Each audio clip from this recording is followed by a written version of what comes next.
สวัสดีครับนี่เป็นงานกลุ่มของผมทั้ง4คนนะครับส่งครูมูมีนะครับไปชมเลยครับนี่คือนายต้องและนายเดียวนายต้องเป็นเด็กเนิร์ดประจำห้องเนิร์ดมากเนิร์ดอีกพอแล้วอันนี้เนิร์ดเกินลดลงมาหน่อยโอเค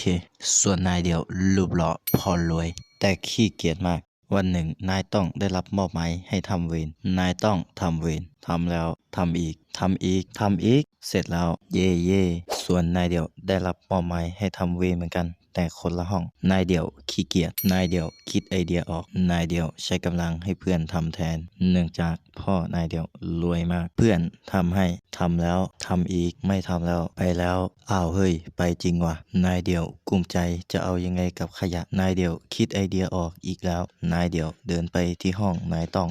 และเทขยะตัวเองใส่ถังขยะนายต้องด้วยสีหน้าอันชั่วร้ายวันต่อมานายต้องมาโรงเรียนเจอขยะที่นายเดียวเทเอาไว้นายต้องโดนครูทำโทษนายต้องร้องไห้ส่วนนายเดียวรอดจากการโดนทำโทษแถมยังโดนครูชื่นชมจบแล้วครับเรื่องนี้สอนให้รู้ว่าโลกไม่ได้ยุติธรรมเสมอไปทุกที่ต่างก็มีการเอาเปรียบกันเสมอ